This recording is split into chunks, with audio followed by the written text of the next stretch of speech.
नमस्कार, आप देख रहे हैं live TV news political report. Maharashtra की राजनीति में एक बार फिर वो मोड़ आ चुका है जो आने वाले कई सालों तक राज्य की सत्ता की दिशा तय करेगा।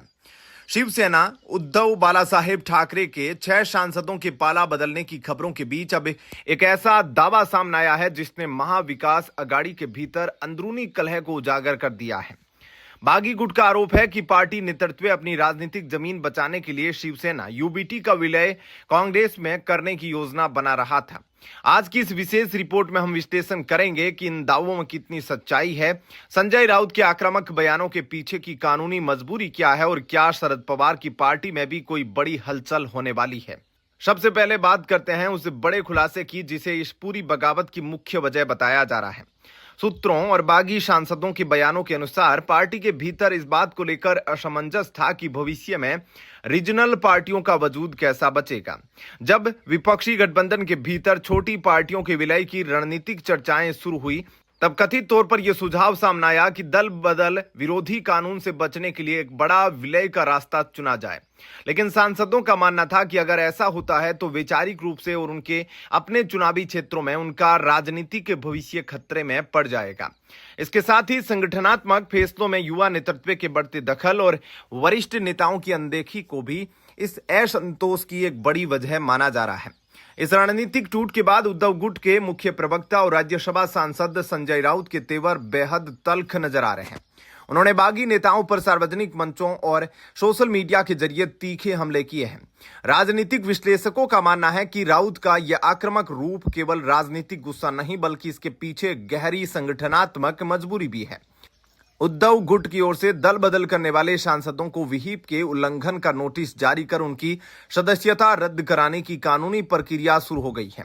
हालांकि तकनीकी रूप से दल बदल कानून के नियम पार्टी के आंतरिक मामलों और संसदीय कार्रवाई के दौरान वोटिंग पर अलग अलग तरीके से लागू होते हैं। यही कारण है कि बागी गुट कानूनी अड़चनों से बचने के लिए दिल्ली में एक औपचारिक और तकनीकी रूप से मजबूत विलय या गठबंधन की रूपरेखा तैयार कर रहा है। राउत के बयानों में जिस तरह की आक्रामक भाषा और चेतावनी का इस्तेमाल किया गया उसे राज्य सरकार ने गंभीरता से ले लिया है। गृह मंत्रालय की समीक्षा के बाद पाला बदलने वाले सभी सांसदों को तुरंत सुरक्षा मुहैया कराई जाए। दूसरी तरफ कानूनी मोर्चे पर भी हलचल तेज है। राउत के बयानों को भड़काऊ मानते हुए उनके खिलाफ कानूनी कार्रवाई और एफआईआर दर्ज करने की रूपरेखा तैयार की जा रही है। एक स्वतंत्र पत्रकारिता के नजरिए से देखें तो लोकतांत्रिक विमर्श में भाषा की मर्यादा एक बड़ा सवाल बनती जा रही है।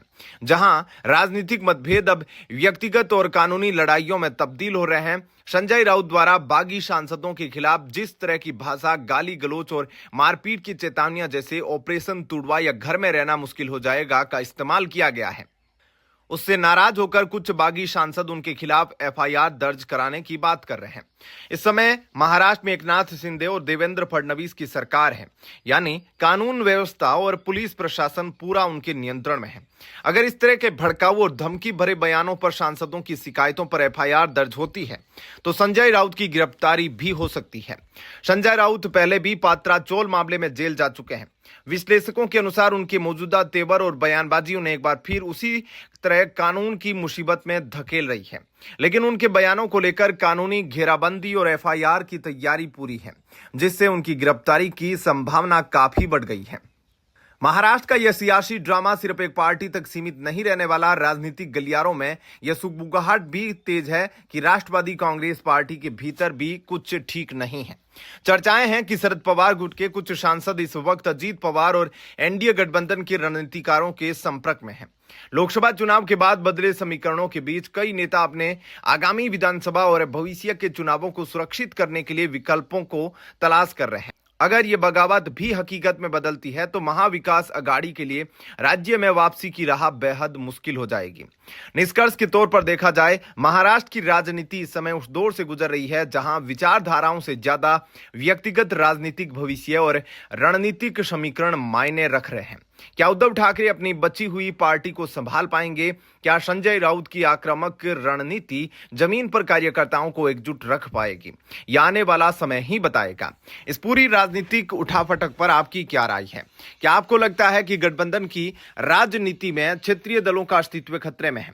अपने विचार हमें कमेंट बॉक्स में लिखकर जरूर बताएं। यदि आपको ये तथ्यात्मक रिपोर्ट पसंद आई हो तो वीडियो को लाइक करें, दोस्तों के साथ शेयर करें और निष्पक्ष विश्लेषण के लिए हमारे चैनल को सब्सक्राइब करना न भूलें। धन्यवाद, नमस्कार।